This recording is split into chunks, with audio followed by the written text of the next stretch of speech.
WWE Raw, 3rd of March, and we have a new champion. We have championships defended, we have brawls, we have it all out on WWE Raw. The road to WrestleMania, you can definitely say officially started across the boards. You know, with world title pictures being cemented, now they finally have as well. You finally start to get an idea of what WrestleMania looks like. And normally, I'm going to be real, there's never normally that many shocks in the road to WrestleMania, especially for big titles. And tonight we did get one, but we'll get to that in due course. Let's start with CM Punk. Let's start with a very heated promo. You know, they say, you know, they basically asked the crowd, like, who should I go at first? It's Pat McAfee that goes, hey, find a boss. Find a boss. So he chews out The Rock.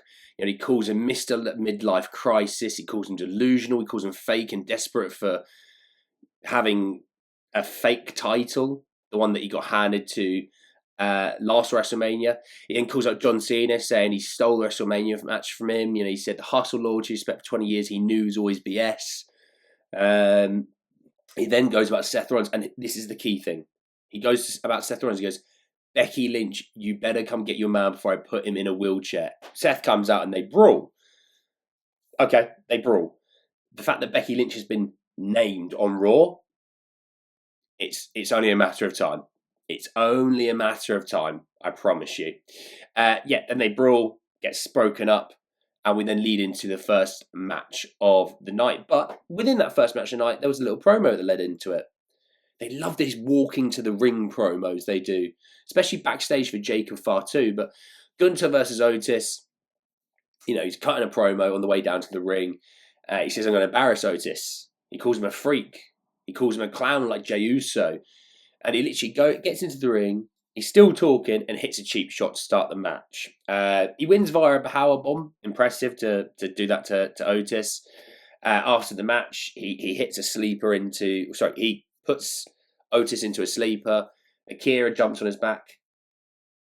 Power bombs Akira into Otis. Jey Uso comes out to save the day. Hits a spear.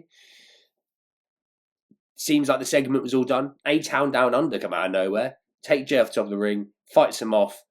Gunter gets back into the ring. Hits a sleeper and chokes out Jey. It's obviously very interesting, with the fact that this match has been made for a little while now.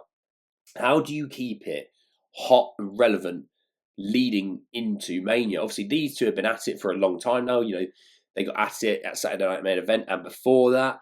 How do you keep it hot leading into it? I think this may be one of the ways you could have done. Have Jey, you know, fight off, but the numbers game is too much. And then, you know, Gunter choking him out is definitely not a bad thing. So I didn't mind it personally. It's just interesting how they're going to keep this fresh and hot because it's still a little while away to Mania. Then you have the second match of the night, which is title match for the Women's Intercontinental title between Lyra Valkyria and Ivy Nile. It's just really great to see the women's mid-card titles being more heavily featured now. Now, I think maybe there was a point where they were just trying to get storylines, Chamber, maybe, things like that out of the way. And hopefully now on running weekly shows, Chelsea Green on SmackDown, Lyra Valkyria on Raw, now get featured a lot more and a lot more frequently. Because these are such great titles that can propel Chelsea or Lyra into main event status. And so Lyra wins this match. Ivy looked great because Ivy dominated for a lot of the match. She was targeting the knee, targeting the ankle. But Lyra wins, and that's the right move. I would want the mid-card titles to stay on the people that they're on right now for a little while, just to establish them.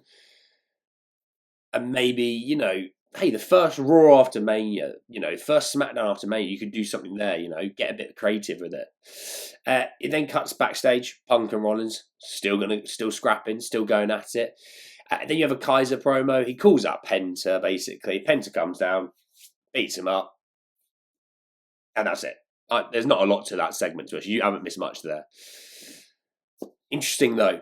Interesting. Before the Creeds match versus the War Raiders for the tag team titles, we have a vignette. with a Chad Gable vignette, who he pays money to attain a box of power to defeat the luchadors. Lovely to see Chad Gable, by the way. I think he's one of the best things on Raw by a country mile. Not only is he obviously amazing in the ring, but his character work is just phenomenal. And I can't wait to have him back. I cannot wait to have Chad Gable back. It's going to be brilliant. But yeah, no, good to see him on the vignettes. The match in itself between the Raw Raiders and the Creeds for the title, it was a title defense. The War Raiders won, and it was great, by the way. The crowd were hot for the War Raiders. It had been a little while, and I've been a bit worried because I'm not really hearing what I think they should be receiving in terms of the pops from the crowds. This was a time where they actually received the pop they deserved. It was a really, really solid match. I really enjoyed this match, and these two guys, these are big guys. They move like they're luchadors, even and right decision to have them retain. They're hot as anything. People aren't bored of them. They're not growing stale. Actually, I think they're just getting going. And I can see these guys holding on titles for a little while. And not every title reign needs to be a 6-month plus title reign. With tag titles, as long as they're being defended fairly regularly, unlike obviously when JD and Finn had them and never defended them. If the War Raiders are going to defend them frequently, I don't think people are going to give a damn that they're the champions. People are going, look, they're getting defended frequently. These two are pretty damn good. Keep it going, But it was a good match. It was a good match, like I said. Crowd were hot for it. Speaking of Finn Balor, you have Bron Breakker talking to Jackie up in the crowd's promo area. I don't know what you want to call it. Balor basically says, look, I'm going to put you, the dogs aren't going to be marking because I'm going to put you down. As happens to dogs. Bron goes, okay, all right, let's have this. So he goes all the way down to the ring. Carlito tries to surprise attack him, hits him. Dom does the same thing to Dom. Gets in the ring. Balor gets the upper hand. Bron fights back. He's about to load up for the spear. Dominic pulls Balor out of the ring. And Bron goes, oh, okay. Oh, yeah. Carlito's over there. Seen a bit.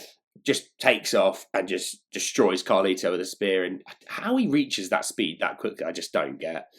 But yeah, obviously, Bron, Balor. I mean, there's chat that it might be a fatal four-way at Mania. I don't hate it, but yeah, Balor maybe looks like he's going to be within that intercontinental realm. And then it's main event time. It's Rhea versus Io for the women's title, and this was a great match. It was so nice that also you saw Io using Dakota Kai's and Asuka's and Kairi Sane's finishing moves because haven't seen Kairi in a while.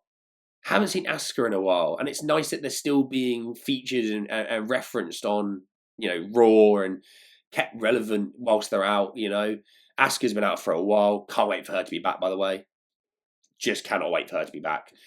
But using one of their moves, and it was really, really nice. And it was also referenced by Michael Cole on commentary. Crowd was slow on this one. They built up slow to this. I think once they realised, oh crap, this is an actual match. Like, we don't know if Rhea's going to win this. They started to get behind the match and started going, this isn't a routine run-of-the-mill match. There's something here. And, you got Bianca and Rhea. They push each other outside the ring. Bianca's out ringside, by the way. Yeah, irrelevant, to be honest, in this regard. Do all that. Rhea is going to set up for the Riptide on the top rope. Io counters it into Hurricanrana, hits the moonsault. 1, 2, 3. We have a new women's title champion. And like I said, there's not many surprises on the road to WrestleMania, but this is definitely a surprise. After Saturday, and look, I'll be real with you, I wasn't really blown away by the whole Bianca Belair win the Chamber decision. The only way for me that they would have saved that match is if Io is going to be the title holder going into that match. And Io, I think, should win that match as well. I don't think Bianca should win it. I still think Io should win it.